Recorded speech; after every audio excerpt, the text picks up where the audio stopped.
जय हिंद दोस्तों, कैसे हो आप सभी लोग। उम्मीद है मस्त और बिंदास होंगे और अपनी पढ़ाई को जबरदस्त तरीके से कर रहे होंगे।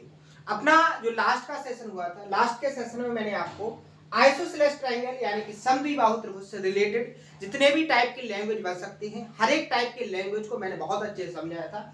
हर एक कॉन्सेप्ट को मैंने विद प्रूफ के साथ समझाया था और मैंने आपसे बोला था कि इन कॉन्सेप्टों के अलावा एग्जामिनर किसी कॉन्सेप्ट से एग्जाम में क्वेश्चन क्रिएट नहीं करता है। जो मैंने आपको कॉन्सेप्ट बताए हैं, इन्हीं कॉन्सेप्टों से अलग अलग टाइप के डाटा और अलग अलग लैंग्वेज को मॉडिफाई करके क्वेश्चन को क्रिएट करता है। ठीक है, तो आपसे मैंने बोला था कि जो कॉन्सेप्ट मैंने आपको समझाए, इन कॉन्सेप्टों को आपको प्रॉपर तरीके से नोट करना है। नोट करने के बाद इसका रिवीजन करना है और इस पर जो लैंग्वेज के क्वेश्चन क्रिएट होते हैं, जो अलग अलग लैंग्वेज को, जो लॉजिकल लैंग्वेज होती है, जिनमें आपको ऑब्जर्व करना सीखना है कि कौन से कॉन्सेप्ट से आप अपने क्वेश्चन का आंसर विद इन टाइम के अंदर फाइंड करोगे। ऐसी अप्रोच के साथ मैंने आपको समझाने की कोशिश की थी। उम्मीद है आपने बहुत अच्छे से उसकी प्रैक्टिस की होगी। आज के सेशन में जो और कॉन्सेप्चुअली क्वेश्चन रह गए थे आइसोसेलेस ट्रायंगल से रिलेटेड, उन क्वेश्चनों को कंप्लीट करेंगे और अपना जो आइसोसेलेस ट्रायंगल का कॉन्सेप्ट है इसको कंप्लीटली फिनिश करेंगे। ठीक है, तो उम्मीद है हर एक स्टूडेंट को यहां तक जो मैंने आपको समझाया है वो बहुत अच्छे से कंप्लीट हो गया होगा, क्योंकि अगर लास्ट का आपको बहुत अच्छे से कंप्लीट है तो आगे को आपको बेहतरीन तरीके से समझ में आने वाला है। लेकिन अगर आपको लास्ट का बहुत अच्छे से कंप्लीट नहीं है, आपने उसको रिवीजन नहीं किया है, आपने उसको प्रॉपर तरीके से नोट नहीं किया है, जो मैंने आपको क्वेश्चन करवाए हैं उनका प्रैक्टिस नहीं किया है, तो आगे का आपको बहुत कठिन लगेगा और आपको ऐसा फील होगा कि आपको आगे के कॉन्सेप्ट समझ में नहीं आ रहे। लेकिन आपकी मिस्टेक कहां हो गई कि आपने लास्ट का हर एक सेशन बहुत अच्छे से कंप्लीट नहीं किया है। ठीक है, तो आप लास्ट का हर एक सेशन बहुत अच्छे से कंप्लीट कीजिएगा। आसान तरीके से आपको बेहतरीन तरीके से आगे का हर एक कॉन्सेप्ट समझ में आएगा, हर एक क्वेश्चन प्रैक्टिस में आसान लगेगा और आपका मैथ के अंदर इंटरेस्ट बढ़ जाएगा। क्लियर है? हर एक सेशन के अंदर मैं ये बात बोलता हूं। तो अपना कॉन्सेप्ट हो गए थे और 25 नंबर तक के क्वेश्चन भी प्रैक्टिस हो चुके थे। अब अपना जो क्वेश्चन है वो 26 नंबर का क्वेश्चन सॉल्व होना है। ठीक है, तो सबसे पहले क्वेश्चन को इस तरीके से रीड करते हैं अपन लोग कि एक ही बार में अपन को क्वेश्चन समझ में आ जाता है। ठीक है, कैसे बहुत ही इंटरेस्टेड तरीके से क्वेश्चन को एक लॉजिकल तरीके से जब अपन रीड करेंगे तो उसके डाटा और कॉन्सेप्ट दोनों अपने माइंड के अंदर क्लिक कर जाते हैं और आप विद इन टाइम के अंदर अपने क्वेश्चन का आंसर फाइंड कर लेते हो। क्लियर है ना? इसी तरीके से अपन अभी तक का जो सिलेबस हुआ है उसको कंप्लीट किया है। ठीक है, और आगे भी इसी कॉन्सेप्ट, इसी अप्रोच के साथ, इसी टेक्निक के साथ कि आपको हर एक कॉन्सेप्ट विद इन टाइम के अंदर ऑब्जर्व हो और आप उसका आंसर विद इन टाइम के अंदर लेके आओ।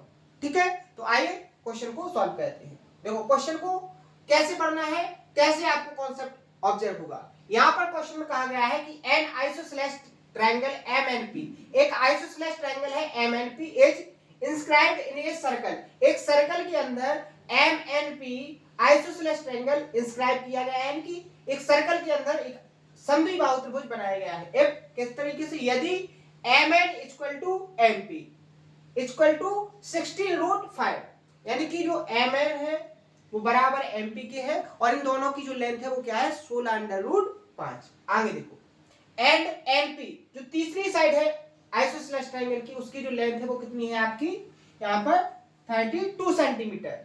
That is the radius of the circle. आपको जो सर्कल है उसकी जो रेडियस है वो क्या है उसको फाइंड करना है। ठीक है, तो सबसे पहले आपसे जो डायग्राम के लिए बोला गया है उस डायग्राम को क्रिएट करो, आपको कॉन्सेप्ट ऑटोमेटिकली मिल जाएंगे। ठीक है, जैसे उसने कहा है कि एक सर्कल है, तो आपके सामने मैंने एक सर्कल बना दिया। इस सर्कल के अंदर एक आइसोसेलेस यानी कि समद्विबाहु त्रिभुज बनाया गया है जिसका नाम क्या है, MN। तो देखो मैंने आपका एक सर्कल खींचा और उस सर्कल के अंदर क्या है, उस सर्कल के अंदर मैंने एक आइसोसेलेस ट्रायंगल MNP, एक आइसोसेलेस ट्रायंगल बनाया। इसमें कहा गया है कि जो MN है, MN लेंथ MP के कैसे है, बराबर है, और ये कितनी है 16√5 और ये भी कितनी है 16√5। क्लियर है यहां तक? यहां तक किसी को कोई प्रॉब्लम? आगे बोला गया है कि जो तीसरी साइड है NP, इसकी जो डिस्टेंस है वो 32 सेंटीमीटर है। क्लियर है? आगे बोला गया है कि कि आपको इस वृत्त की रेडियस फाइंड करना है। तो आपसे सबसे पहले मैं एक क्वेश्चन पूछूं जिसका जवाब हर एक स्टूडेंट से आना चाहिए कि आपका ये जो सर्कल है, ये सर्कल बेसिकली है क्या? तो आपका जवाब आएगा कि सर ये जो ट्रायंगल है एम एंड पी, इसका क्या है? सरकम सर्कल। इसका क्या है? सरकम सर्कल। और सरकम सर्कल की जो रेडियस होती है, सरकम रेडियस होती है, उसका फॉर्मूला क्या होता है? एनी ट्रायंगल के लिए मैंने बताया था कि ट्रायंगल की तीनों साइड्स का मल्टीप्लाई अपॉन उस ट्रायंगल के एरिया को 4 गुने करके डिवाइड कर दो, तो आपकी सरकम रेडियस फाइंड हो जाती है। ये हर एक ट्रायंगल के लिए फॉलो है। अब इसमें से बहुत सारे स्टूडेंट ऐसे होंगे जिन्होंने इस कॉन्सेप्ट को अभी तक भुला दिया होगा। अब वो भूल कैसे गया? आपने उसका रिवीजन नहीं किया है। अब आप सोचो यहाँ पर कि मैंने इस कॉन्सेप्ट से क्वेश्चन प्रैक्टिस किए थे, तब विद इन टाइम के अंदर हर एक क्वेश्चन को देखते ही सॉल्व कर रहे थे, लेकिन उसी कॉन्सेप्ट से यहां जब क्वेश्चन पूछा गया तो आपको एक क्वेश्चन नहीं बना। तो इसका सीधा सीधा कारण आपको समझ में आ गया होगा। सीधा सीधा रीजन है कि आपने उसका रिवीजन नहीं किया है। ये जो कॉन्सेप्ट मुझे ऑब्जर्व हुआ है, इसका कोई अदर तरीका नहीं है, कोई दूसरा तरीका नहीं है। इसका तरीका एक ही है कि मैंने उस डाटा को, उस डायग्राम को ऑब्जर्व कर लिया कि अगर ट्रायंगल के बाहर एक सर्कल ऐसे बना है कि ट्रायंगल के तीनों वर्टेक्स से होकर जा रहा है, तो एक ट्रायंगल के लिए सरकम सर्कल हो जाएगा। और सरकम सर्कल की सरकम रेडियस फाइंड करने का मैंने जो कॉन्सेप्ट बताया था एनी ट्रायंगल के लिए, वो ये होता है। तो अब ट्रायंगल की आपके पास तीनों साइड है, अगर आपको ट्रायंगल का एरिया दिया होता तो आप इस कॉन्सेप्ट में वैल्यू को पुट करके अपने आंसर को फाइंड कर लेते और आपका प्री लेवल का क्वेश्चन हो जाता। लेकिन यहां पर जो दिया गया है वो क्या दिया गया है कि आपको एरिया भी फाइंड करना है। तो अब ये बन गया है आपके मेंस लेवल का क्वेश्चन। इतना सा डिफरेंस होता है प्री और मेंस के एग्जाम में। ठीक है, समझ में आ गया? अब आप यहां पर देखो, ध्यान से देखो, अगर आपको एम एन पी का एरिया फाइंड करना है तो एक तो तरीका है आप कि इसको हीरोस फॉर्मूले से फाइंड कर लो, लेकिन ध्यान रहे यहां पर रूट लगा है, और जब रूट लगा हो तो आपकी कैलकुलेशन लेंदी हो जाएगी। कैसे हो जाएगी? लेंदी। तो यहां हीरोस के फॉर्मूला लगाना बिल्कुल गलत होगा। अब दूसरा तरीका क्या है? आपको इस ट्रायंगल का बेस दिया गया है, अगर ट्रायंगल के बेस और हाइट पता चल जाए तो आप उस ट्रायंगल का एरिया फाइंड कर सकते हो। आपने अभी क्वेश्चन प्रैक्टिस किया है, लास्ट में जो सेशन हुआ था उसमें मैंने आपको क्वेश्चन प्रैक्टिस करवाए थे। तो क्या आप इसकी हाइट फाइंड कर सकते हो? तो अगर मैं वर्टेक्स एम से opposite side M N P पर एक परपेंडिकुलर खींचूं 90 डिग्री के साथ, परपेंडिकुलर 90 डिग्री के साथ जाता है, क्लियर है? तो आपको पता होगा कि जो एम एन पी है ये आइसोसेलेस ट्रायंगल है, तो जी अपोजिट साइड को इक्वल टू पार्ट में डिवाइड कर देगा। अगर टोटल 32 है तो आपका, अगर यहां पर मान लीजिए टी है तो जो टी पी है वो भी 16 हो जाएगी, जो एन टी है वो भी 16 हो जाएगी। क्लियर है? आपको हाइट फाइंड करना है। आप ट्रायंगल एम टी पी में देखो, आपको 90 डिग्री के सामने का हाइपोटेन्यूज पता है, आपको एक साइड पता है, आपको इस हाइट को फाइंड करना है। तो देखो यहां पर 16 है, मैंने एक तरीका बताया था कैसे जल्दी टेबलेट्स लगाना है। यहां भी 16 है तो ये भी आपकी 16 आएगी, लेकिन और क्या होगा इसमें, आप देखो आपका बेस और हाइट का स्क्वायर करके सम कितना बनना चाहिए? इतना बनना चाहिए। अब देखो 16 16 तो 16 तो बन जाएगा, लेकिन ये 16 इंटू 1 है, 16 इंटू 1 है। अब आप यहां पर देखोगे, अब अपन ट्रिपलेट्स लगाएंगे 1 में, और यहां पर क्या नंबर ले ले कि आपका रूट 5 बन जाए। 16 तो यहां से बन जाएगा आपका, 16 का स्क्वायर प्लस 16 का स्क्वायर तो वो बन जाएगा, लेकिन रूट 5 हो चाहिए। तो यहां से 1 का स्क्वायर 1, और अगर यहां पर 2 का स्क्वायर हो जाए तो 4, तो क्या हो जाएगा? 2 का स्क्वायर 4 प्लस 1। देखो माइंड बहुत अच्छे से लगाना पड़ेगा तभी आएगा, और ऐसे क्वेश्चन में माइंड ही लगाना पड़ता है। और आप अभी तक इतने क्वेश्चन प्रैक्टिस कर चुके हो कि ये जो मैं आपको बता रहा हूं ये आपको खुद ऑब्जर्व हो गया होगा कि आप इस क्वेश्चन को ऐसे सॉल्व कर सकते हो। समझ में आया? तो यहाँ पर आपकी जो हाइट निकल के आएगी 16 इंटू 32, तो वो कितनी हो जाएगी आपकी 32। हाइट कितनी हो जाएगी आपकी 32। एरिया क्या हो जाएगा, मैंने अभी बताया था आपको कॉन्सेप्ट कि जब आपको आइसोसेलेस ट्रायंगल का एरिया फाइंड करना हो तो हाइट और इस टुकड़े की लेंथ का मल्टीप्लाई कर देंगे डायरेक्ट, कुछ नहीं करना है, आपका एरिया फाइंड हो जाएगा। तो यहाँ पर अपन वैल्यू पुट करेंगे इस कॉन्सेप्ट में, इस वाले कॉन्सेप्ट में वैल्यू पुट करेंगे।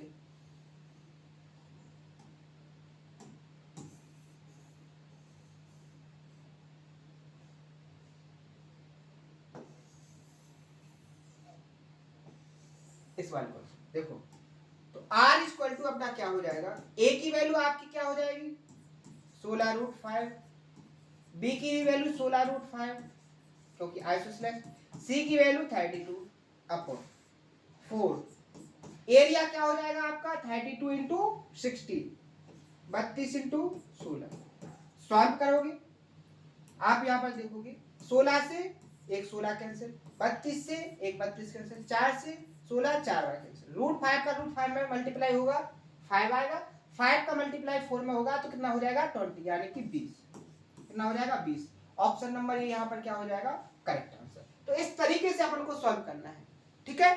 टेक्निक समझ में आई, अप्रोच समझ में आया, कॉन्सेप्ट को कैसे ऑब्जर्व करते हैं क्वेश्चन के अंदर, वो सारी टेक्निक आपके अंदर डेवलप होनी चाहिए, ठीक है। क्लियर है, आगे बढ़ जाए next question.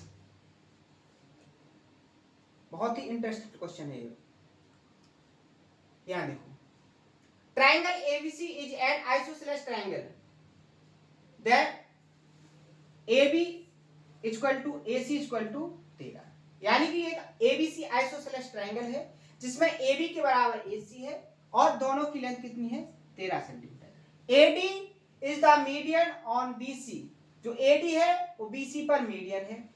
A such that AD कितनी है 12। The length of BC is equal, BC की लेंथ क्या है यहां पर तुरंत आपका जवाब आएगा। यहां एक आइसोसेलेस ट्रायंगल हो गया, क्या हो गया एक आइसोसेलेस ट्रायंगल, आइसोसेलेस ट्रायंगल हो गया ABC और आपकी एक मीडियन हो गई BC पर AD आपकी मीडियन हो गई। अगर ये मीडियन है तो परपेंडिकुलर भी है क्योंकि आइसोसेलेस ट्रायंगल है। यहां पर AB और AC बराबर है 13 है, AB आपकी 13 है, हाइट आपकी 12 दी गई है। तुरंत ट्रिपलेट्स आपको नजर आ जाना चाहिए ट्रायंगल ADC में या ट्रायंगल ADB में। आप यहां पर देखोगे 12 और 13 तो एक ट्रिपलेट्स होती है 5 12 13। जब भी राइट एंगल ट्रायंगल बनेगा अगर आपका कर्ण 13 है, हाइट 12 है तो आपकी एक लेंथ क्या होगी 5, कितनी होगी 5, तो 12 13 और यहाँ पर क्या आ जाएगा 5। अगर ये 5 है तो ये 5 है। आपको BC की लेंथ फाइंड करनी थी तो BC की लेंथ कितनी हो जाएगी 5 और 5 10। ऑप्शन नंबर C क्या हो जाएगा यहाँ पर करेक्ट आंसर। देख रहे हो कितने आसान तरीके से, कितने कॉन्सेप्चुअली क्लियरिटी के साथ विद इन टाइम के अंदर आपके आंसर निकल रहे। अगर इतनी आसान तरीके से समझाने के बाद आपको कठिनाई फील हो रही है तो इसके केवल दो उपाय हैं, या तो आपकी मेहनत में कमी है या फिर आप पढ़ना नहीं चाहते हो। या तो आपकी मेहनत में कमी है या आप पढ़ना नहीं चाहते हो। इसको दूर कैसे किया जा सकता है, या आप इन हर एक कॉन्सेप्ट पर, अगर आपको ज्यादातर बेसिक कॉन्सेप्ट में अभी प्रॉब्लम हो रही है तो आप पहले बेसिक कॉन्सेप्ट पर बहुत ज्यादा मेहनत करो। बेसिक कॉन्सेप्ट जैसे ही कंप्लीट हो जाए आप थोड़े एडवांस लेवल के, थोड़े मॉडरेट डिफिकल्ट लेवल के कॉन्सेप्टों पर काम करना स्टार्ट करो।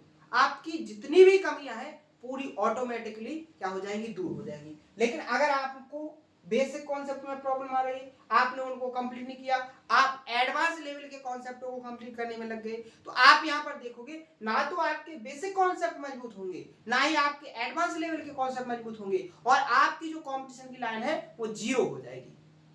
समझ में आ गया? तो अपने आप को मोटिवेट रखकर नई नई टेक्निक अपने देखो, जैसे अपन को कोई काम करना है तो उसको करने की नई नई टेक्निक देखो, नए नए तरीका देखो। अब उसके अंदर आप ये मत सोचो कि ये करना है कैसे होगा, अगर कैसे होगा तो फिर आप ये समझ लो कि अब आप डिमोटिवेशन की लाइन में पहुंच गए। लेकिन अगर आपने किसी काम को करने के करते जा रहे हो, उसमें नए नए तरीके आप ढूंढते जा रहे नए नए ऑप्शन आप निकाल रहे हो कि आप इस काम को ऐसे भी कर सकते, ऐसे भी कर सकते, तो फिर आपका उसमें इंटरेस्ट बढ़ जाएगा। और जैसे इंटरेस्ट बढ़ेगा तो वो काम कब फिनिश हो जाएगा आपको खुद पता नहीं चलेगा। और अगर आपने सोचा कि अब ये करना है, कैसे होगा, आपको 2 सेशन कंप्लीट करने हैं, वो कैसे होंगे, उनमें क्या क्या कॉन्सेप्ट हो गए होंगे, अब उन कॉन्सेप्टों को आप कैसे नोट करोगे, कैसे उनका रिवीजन करोगे, तो आप यहाँ से आप पीछे हो गए। अब आपके माइंड के अंदर इतना सारा डिमोटिवेशन आएगा, इतना सारा डिमोटिवेशन आएगा कि आपको एक छोटी सी कैलकुलेशन, केवल आपकी एरिया की जो कैलकुलेशन होगी, जो बिल्कुल नॉर्मल डाटा से होगी, उसमें भी आपको कंफ्यूजन होगा। तो ये आपका माइंड है, आप जैसे थिंकिंग बनाओगे आपका माइंड वैसे काम करेगा, समझ रहे हैं ना। तो इस तरीके से आप अपनी थिंकिंग बनाइए कि आपको जो आपकी जर्नी है, जिस लाइन में आप आए हो, वो जर्नी आपकी कैसी हो जाए, आसान हो जाए। और अगर आप उसके नेगेटिव सोचने लगे तो आपकी जो जर्नी है वो आपकी कैसी हो जाएगी, बहुत कठिन हो जाएगी और आप उसको कभी भी कंप्लीट नहीं कर पाओगे। क्लियर है। तो यही मोटिवेशन होना चाहिए आपके लिए कि आप करना क्या चाह रहे हो और आप क्यों कर रहे हो, आपकी क्या प्रायोरिटी होनी चाहिए, वो आपके माइंड के अंदर हो, तो आपके सारे ऑटोमेटिकली जितने भी डाउट हैं वो भी कंप्लीट हो जाएंगे, आपके अंदर का डिमोटिवेशन भी कंप्लीट हो जाएगा और आप एक नए मुकाम पर अपने आप पहुंच जाओगे और आपको खुद उस चीज का अंदाजा नहीं होगा कि आपने इतने कम टाइम में इतने बड़े काम को कैसे कर लिया, समझ रहे ना। तो आप पॉजिटिव थिंकिंग के साथ आगे बढ़िएगा, हर एक कॉन्सेप्ट से आप मजबूती से हर एक क्वेश्चन को सॉल्व कर लोगे। आपकी ऐसा नहीं है कि आप जब मैथ को इंटरेस्टेड बना लोगे तो और सब्जेक्ट भी आपके वीक रहेंगे। अगर आपने केवल और केवल मैथ को इंटरेस्टेड तरीके से बहुत अच्छे से कंप्लीट कर लिया तो आपके जितने भी 4 सब्जेक्ट हैं, चाहे वो जीएस में हो, चाहे आपका रीजनिंग हो, चाहे आपकी इंग्लिश हो, ये तीनों के तीनों सब्जेक्ट आपके ऑटोमेटिकली मजबूत हो जाएंगे, समझे ना। क्योंकि जब आपका एक सब्जेक्ट के अंदर कॉन्फिडेंस आ जाएगा तो उसके बाद आपका जो रीजनिंग है वो ऑटोमेटिकली मजबूत होने लगेगा, ठीक है। फिर आप इंग्लिश और जीएस को करने लगोगे और आपके जब मॉक दोगे तो अच्छे नंबर आएंगे, तो आपके अंदर वैसे ही कॉन्फिडेंस होगा, तो आप बहुत जल्दी से डाटा को माइंड के अंदर सेट करने लगोगे, याद करने लगोगे, ठीक है। तो इस तरीके से पढ़िएगा, ठीक है। अगला question, if the height of an isosceles triangle is 20, एक आइसोसेलेस ट्रायंगल है जिसकी हाइट 20 सेंटीमीटर है एंड द पेरीमीटर इज 100, और जो आइसोसेलेस ट्रायंगल है उसका पेरीमीटर परिमाप कितना है, 100 सेंटीमीटर है। Find the area of the triangle, आपको ट्रायंगल का एरिया फाइंड करना है। हाइट आपको पता है, अगर बेस पता चल जाए तो आप उसका एरिया फाइंड कर सकते हो, बिल्कुल सिंपल सा तरीका है। सेकंडों में क्वेश्चन को सॉल्व करेंगे। देखो आपके सामने मैंने क्या बनाया है, आइसोसेलेस ट्रायंगल, क्या बनाया है, आइसोसेलेस ट्रायंगल। यहां पर A B C, A B C isosceles triangle बना दिया।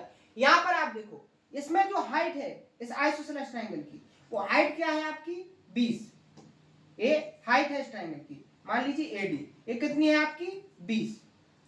आपको इस ट्रायंगल का जो पेरीमीटर है वो कितना दिया है यहां पर 100।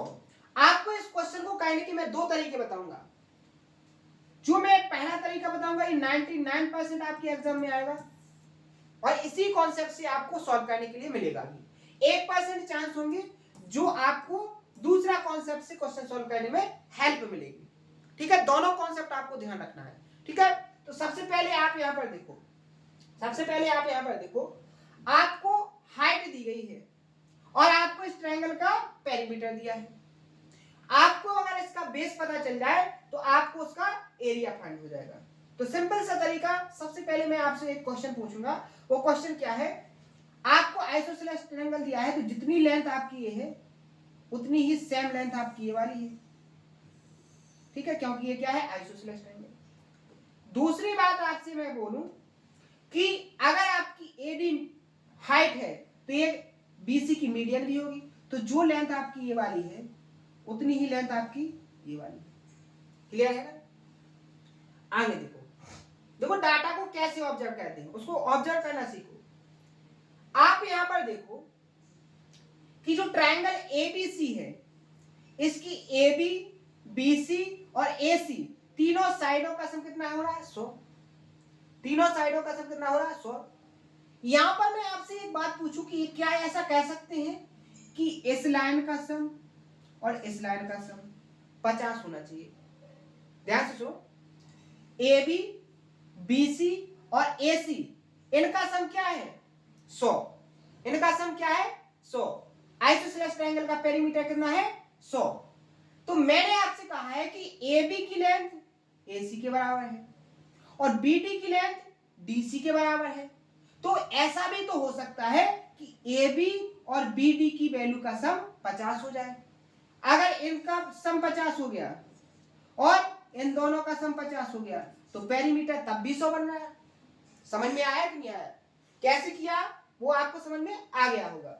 अब देखो, आप एक डाटा ऐसा सोचो कि आपकी ए बी और बी डी इन दोनों का सम कितना हो जाए 50। तो आप यहां पर देखो एक राइट एंगल ट्रायंगल है, तो क्या कोई ट्रिपलेट सेट हो रही है? क्या कोई ट्रिपलेट सेट हो रही है? तो देखो 20, एक ट्रिपलेट तो होती है 20, 15, 25। क्या होती है 20, 15, 25। अगर ये 20 हो गई तो ये 15 और हाइपोटेन्यूस 25। क्या 25 और 15 आपके 50 हो रहे? नहीं, 40 हो रहे। यानी ये ट्रिपलेट्स आपकी नहीं लगी है। एक ट्रिपलेट्स आपकी नहीं लगी है। क्या दूसरी ट्रिपलेट्स है? हाँ बिल्कुल है। एक और ट्रिपलेट्स अपन ने कंप्लीट की थी 20, 21 और 29। क्या सम 21 और 29 का 50 हो रहा? बिल्कुल हो रहा। तो आपका सबसे बड़ी लेंथ 29 क्या हो जाएगी ए बी और बी डी क्या हो जाएगी 21। अगर ए 21 है तो ए बी 21, अगर ए 29 है तो ए बी 29। बिल्कुल सेटिस्फाई हो गया और आपका पेरीमीटर भी 100 बन गया। आपका पेरीमीटर भी 100 बन गया। अब आपको फाइंड क्या करना है? एरिया। एरिया कैसे फाइंड करते हैं आइसोसेलेस ट्रायंगल का? इन दोनों का मल्टीप्लाई 20 इंटू 21, 21 दूनी 42, कितना हो जाएगा 420। ऑप्शन नंबर सी क्या हो जाएगा यहां पर करेक्ट। ये हो गई अपनी इंपोर्टेंट मेथड जो आपको 99% चांस है कि इसी कॉन्सेप्ट से आएगा। क्लियर है? यहां तक किसी को कोई डाउट? दूसरा लॉजिक, अगर आपको एग्जामिनर ने टेम्पलेट सेट करके नहीं दिया है, क्वेश्चन ध्यान से समझो, अगर आपको एग्जामिनर ने ट्रिपलेट्स को सेट करके क्वेश्चन नहीं दिया है तो उस कंडीशन में आप कैसे सॉल्व करोगे? मान लीजिए आपको अंडर रूट के अंदर दिया है तो आप कैसे सॉल्व करोगे? तो यहां पर समझो, अगर आपकी ए बी और ए सी इक्वल है तो मान लीजिए ए स्मॉल ए है और ए बी स्मॉल ए है। ए आपकी बी है, ए बी आपकी बी, ठीक है? तो यहां पर सबसे पहली कंडीशन क्या है कि पेरीमीटर कितना है 100। तो a plus B plus B यानी कि 2a प्लस 2b बराबर कितना है 100। यहां से आप 2 को कॉमन लोगे तो डिवाइड हो जाएगा, a प्लस बी बराबर कितना आ जाएगा यहां पर 50। a प्लस बी बराबर कितना आ जाएगा आपका 50। क्लियर है? a प्लस बी बराबर क्या आ जाएगा आपका 50। आगे सोचो, आगे आप सोचोगे तो आपको एक डाटा और दिखाई देगा। वो डाटा क्या है?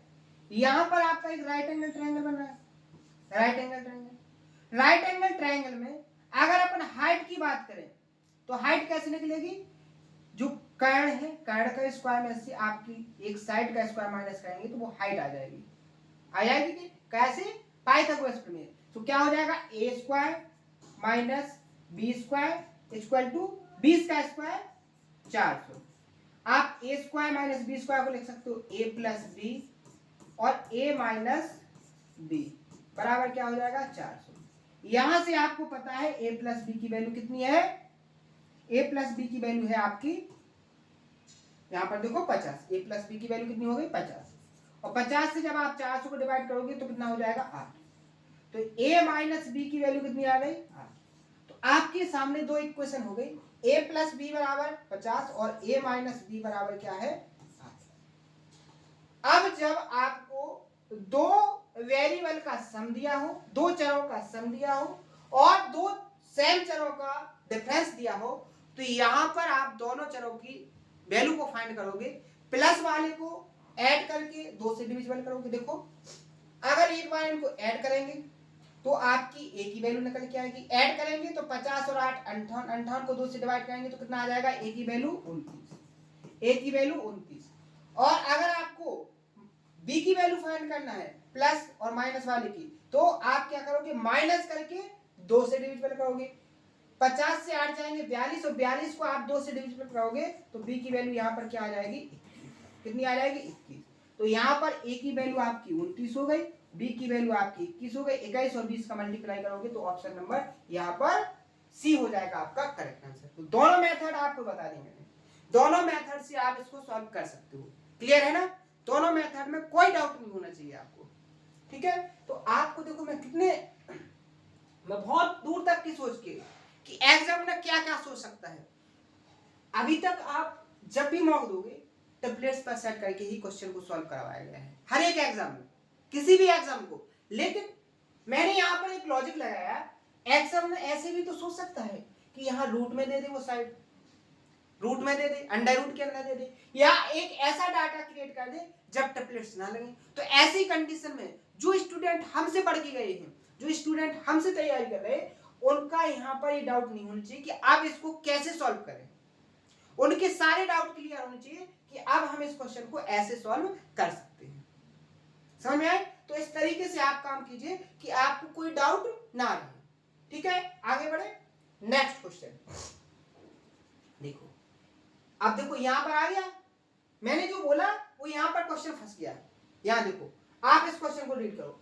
क्वेश्चन में क्या बोला गया है कि the perimeter of N isosceles triangle, एक आइसोसेलेस ट्रायंगल का जो पेरीमीटर इज 3.6 है।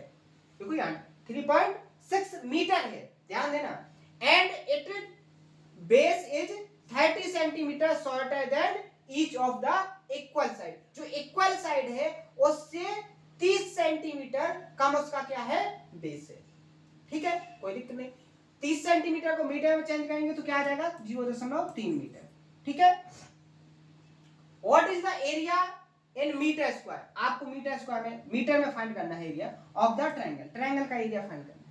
बिल्कुल सिंपल। देखो थोड़ा लेंथी होगा लेकिन क्वेश्चन बहुत अच्छा इंटरेस्टेड बनाया है। यहां पर देखो, यहां पर देखो, एक आइसोसेलेस ट्रायंगल हो गया ए बी सी। यहां पर उसने क्या बोला है कि इसका पेरीमीटर कितना है। देखो, अगर ये ट्रायंगल की क्या होगी, हाइट, तो आपका जितनी लेंथ होगी उतनी ही लेंथ आपकी होगी। क्लियर है? आप यहां पर देखो, अगर ये है तो ये भी आपकी होगी, अगर ये बी है तो ये भी आपकी बी होगी। ठीक है, अब आप यहां देखो, पेरीमीटर 2a और 2b, 2 कॉमन आ जाएगा, a प्लस b की वैल्यू यहां पर क्या आ जाएगी 3.6, a प्लस b की वैल्यू यहां पर क्या आ जाएगी 1.8। क्लियर है? क्लियर है। दूसरी चीज उसने बोली है कि जो बेस है, जो आधार है, प्रत्येक समान भुजा से 30 सेंटीमीटर छोटा है। बेस आपका है क्या b, 2b, बेस आपका है क्या 2b, बेस आपका है क्या 2b, और प्रत्येक इक्वल साइड है क्या आपकी a। तो जो बेस है वो प्रत्येक इक्वल साइड से 30 सेंटीमीटर यानी 0.3 मीटर कैसा है, कम है। अगर अपन इसको इक्वल बनाएंगे तो इसमें 0.3 ऐड करना पड़ेगा, तो ये क्या हो जाएगी, दोनों इक्वल हो जाएंगे। देखो